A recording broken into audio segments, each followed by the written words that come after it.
এই গোটা জাতিকে আল্লাহর নৈকট্য লাভ করার জন্য, বরকতপূর্ণ নৈকট্য লাভ করার জন্য আল্লাহ গোটা পৃথিবীর মানুষকে বরত্ব হাসিল করার জন্য আল্লাহ অসংখ্য নবী পয়গাম্বার এই পৃথিবীতে পাঠিয়েছে। জোরে বলেন ঠিক কিনা? এক এক নবী এক এক সময় আসলেন, আল্লাহ পাঠালেন। নির্বাচনের মাধ্যমে না, নির্বাচনের মাধ্যমে হতে পারে ভুল হইত, কারণ যারা মদ খায় ওনারাও রায় দিত। একটা মাদারও কেউ বলে ফুলের মতো পবিত্র। জোরে বলেন ঠিক কিনা? কিন্তু আল্লাহ তো তা করে নাই। আল্লাহ বলছেন ওয়া ইন্নাকা লাআলা খুলুকিন নাযীম, হে নবী আপনি পুত পবিত্র উত্তম চরিত্রের উপরে প্রতিষ্ঠিত। সুবহানাল্লাহ। রাসূলকে নির্বাচিত করেন নাই, সিলেকশন করেছে। হযরতে মূসা আলাইহিস সালামকে সিলেকশন করেছে, হযরতে দাউদ আলাইহিস সালামকে একই অবস্থা, নূহ আলাইহিস সালাম, ইব্রাহিম আলাইহিস সালামকেও আল্লাহ সিলেকশন করেছে। জোরে বলেন ঠিক কিনা? কোন সময় কাকে দরকার করেছেন? ইব্রাহিম আলাইহিস সালামকে আল্লাহ পরীক্ষা করলেন, প্রত্যেকটি নবীকে পরীক্ষা করেছেন। তিনজন নবী বেঁচে রেখে আর সব নবীকে বাধার সম্মুখীন হতে হয়েছে। সংক্ষেপ টাইম নাই। তো হযরত ইব্রাহিম আলাইহিস সালামকে পরীক্ষা করলেন কি দিয়া? আল্লাহ খাওয়াবে জানাই দিলেন, ইব্রাহিম আমার রাস্তা কুরবানি করো। মূল কথা আসি, আমার রাস্তা কুরবানি করো। ইব্রাহিম আলাইহিস সালাম বলতে পারতেন কি কুরবানি করব, কয়টা করব, কোন সময় করব, অনেক বলার ছিল। ধরে বলে ঠিক কিনা? তিনি কোনো কথা বলেন নাই। হযরত ইব্রাহিম আলাইহিস সালাম ঘুম ভাঙার পরে পরদিন 100 উট আল্লাহ রাস্তা কুরবানি করে দিলেন। সুবহানাল্লাহ।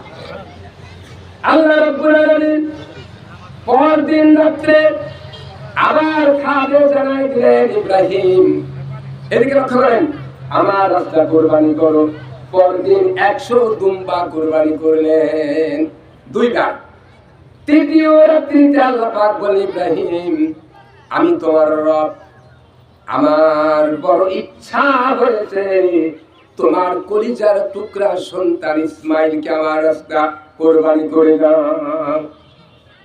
আমরা যদি হইতাম কিসের অর্ডার, কার অর্ডার কে মানে? প্রেসিডেন্টের হুকুম মন্ত্রীরাই মানে না, ঠিক কিনা? মন্ত্রীদের হুকুম রাজার এলাকার নেতা কর্মীরাই মানে না, বড় নেতার কথা ছোটগুলাই মানে না, ঠিক কিনা? অতএব তখন বলতো না কিসের কোরবানি, কিসের আমার সামাল কোরবানি তুমি আর দুনিয়ার চোহে দেখো নাই আল্লাহ, এই আমার নয় চোহে দেখছো। ধরে বলেন ঠিক কিনা? এই একটু দিছি এতদিন পর আর এই চোখে দেখছো, তাও বলেন নাই, বলার কথা ছিল। ইব্রাহিম আলাইহিস সালাম পরদিন কোরবানির জন্য উদ্যোক্তা গ্রহণ করলেন। হযরত ইসমাইলকে নিয়ে গেলেন মা হাজেরার কাছ থেকে, বাহিরে যাবে বেড়ানোর কথা বলে গোসল করায় কাপড় চুল পরাইয়া নিয়ে গেলেন মরুভূমির ভিতরে।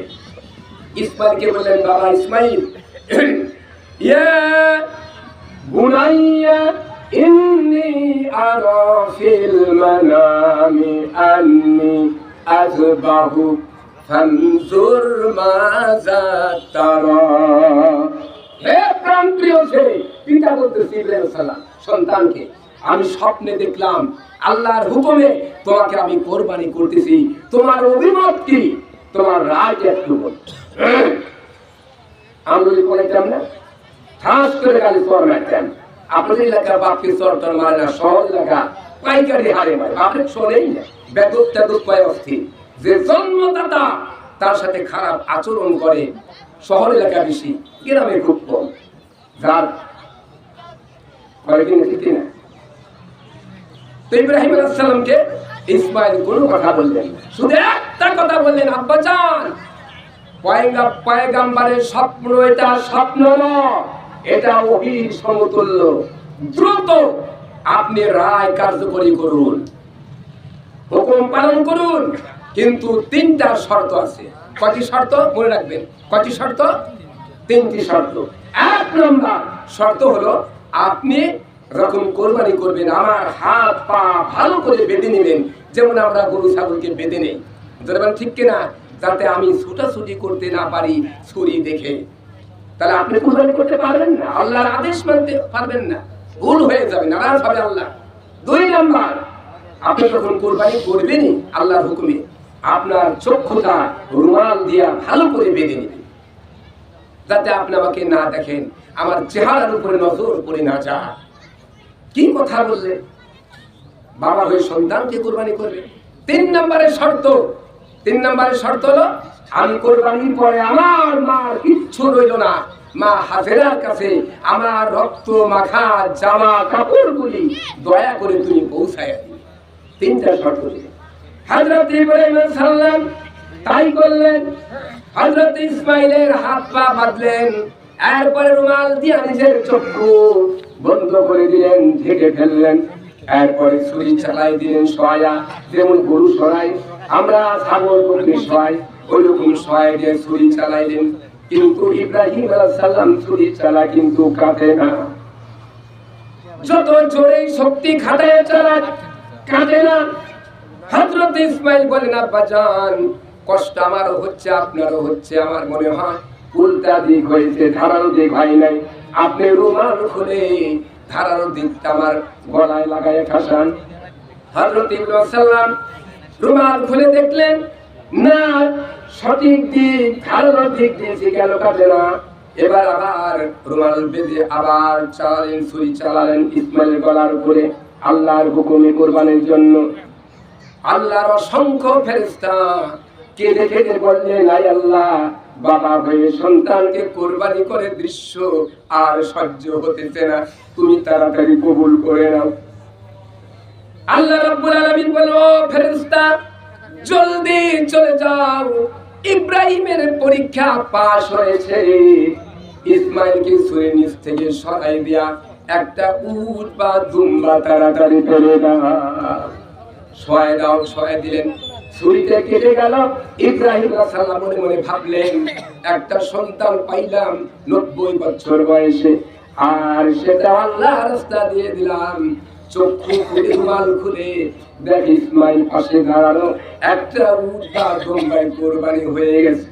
হযরত ইব্রাহিম সাল্লাম সিজদা করে কাঁদতে থাকলেন, আয় আল্লাহ তাআলা, হে আকাশের মালিক, জমিনের মালিক, মহান আল্লাহ তাআলা, তোমার হুকুমের আমি পরিবর্তন করি নাই, অমান্য করি নাই।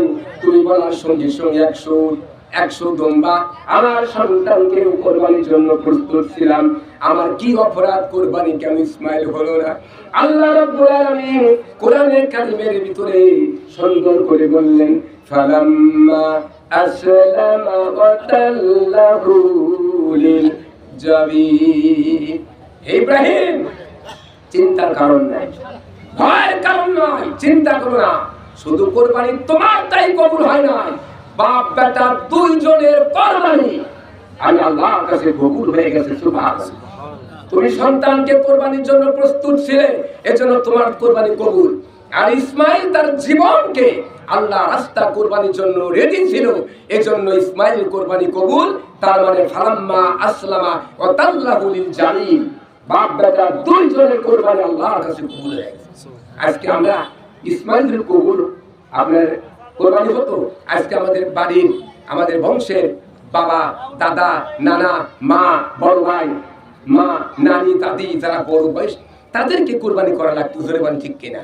আল্লাহ পাক এখান থেকে এই স্থান করেছে, তাদেরকে বাঁচায়া একটা কি করেছে, ইতিহাস তৈরি করে গেছেন।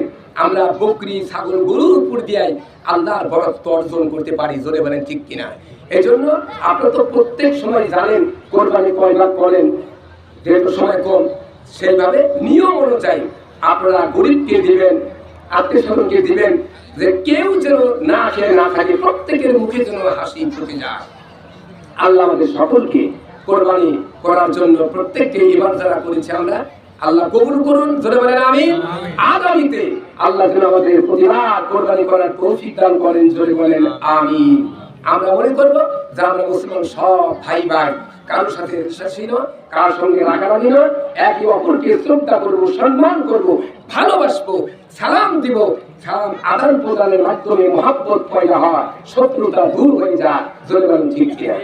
আমি সেদিন একটা প্রোগ্রাম করতে গেছি আপনার টাঙ্গাইলে। সেখানে প্রোগ্রাম করতে গেলে এক ব্যক্তি দাঁড়িয়ে বললেন আমার সামনে, বললেন যে হুজুর আপনি তো কোরআন তাফসীর কোরআন আয়াত দিয়ে দিয়ে বললেন, খুব ভালো লাগলো। আপনি তাফসীর কারো এত নিঃসন্দেহ সন্দেহের অবকাশ নাই। সাইদ সাহেব এইভাবে কয়, আপনি এরকম বললেন, কিন্তু গতবার যে আপনি এখানে তাফসীর করে গেছিলেন, ওইবার তাফসীর করার পরে একটা হুজুর আমাদের এলাকা বলল যে কাকে তুমি দাওয়াত দিয়ে নিয়েছো? ও তো মাদ্রাসার বারান্দাও জানে কে, ও হাফেজও না, আলেমও না, ও কিচ্ছু না। আর লোক পাওনা করে আমাকে বললি তো ভালো তা দিতাম। আমি বললাম আগামী থেকে ওনাকে ওয়াজ করায়, কনা হুজুর যতদিন বেঁচে থাকবে আপনাকে আমরা ইনশাআল্লাহ। কারণ আপনি বলে আলেম না, আপনি হাফেজ না। তে বললাম যে কেউ তো সার্টিফিকেট গায়ের সাথে লাগায় ঘোরে না, তাহলে মানুষ পাগল বলবে, ধরে বলেন ঠিক কিনা? হ্যাঁ, ওই দিন থেকে আমি এর সাথে সাথে রাখি। ওই দিন থেকে এখানে ডবল টাইটেল, কোন ইংরেজি শিক্ষিত পাইলে কোন আলেম থাকলে দেখতে পারেন, ডবল টাইটেল, ডবল MA, কওমিতে দাওরা, মাস্টার্স পাস ফার্স্ট ডিভিশন, এই সার্টিফিকেট পরের বার নিয়ে আবার এইবার নিয়ে রাখেছি। তখন সবাই কইছে না ঠিক আছে। লেখাপড়া না করে কোরআন তাফসীর করি, হ্যাঁ, যদি কোন ইংরেজি শিক্ষিত থাকেন বা কোনো মৌলানা থাকেন, আপনারা দেখেন আমি ছেলে গেলে আবার অনেকে এরকম বলতে পারে, আছে না? সাইদি সাহেবের মতো আলেম যে ভাষা দিয়ে ওয়াজ করে, দাঁত ভাঙ্গা জবাব, পায়খানা পিছন দরজা বেরিয়ে যাবে, তারাই ভুল ধরছে কি সাইদি সাহেব তো মাদ্রাসা পড়ে নাই, উনি তো ওই বরিশালে পিরোজপুরে তার বাড়ি। আমি একদিন গেছিলাম ওই এলাকা, যে দেখি উনি সরিষার তেল আর লোকা এই যে কালো জিরের তেল, পেঁয়াজ রসুন একটা সালাদ উপরে হাতের মধ্যে বসে গেছে। এর গ্রহণযোগ্যতা পাবে কি? হ্যাঁ, সাইদির মতো লোকের এই কথা কয় যে মাদ্রাসা পড়ে নাই, তা আমার মতো লোক বহুটি তো বাঁচবে না। তো খালি দোয়া করবেন আল্লাহ যেন আমাকে কোরআনের উপর মৃত্যুর আগ পর্যন্ত রাখেন, যে যা বলে বলতে দেন, আমরা রাগ করি না, আমরা গুসা করি না, আল্লাহ এলেন দিয়েছে, বাহাদুরি করি না, চর্চা করব, মানুষকে দাওয়াত দিব, মানলে সওয়াব পাবো। জোরে বলেন ঠিক কিনা? আল্লাহ যেন আমাদের সকলকে আজকের এই গুরুত্বপূর্ণ আলোচনা আমল করার তৌফিক দান করেন। জোরে বলেন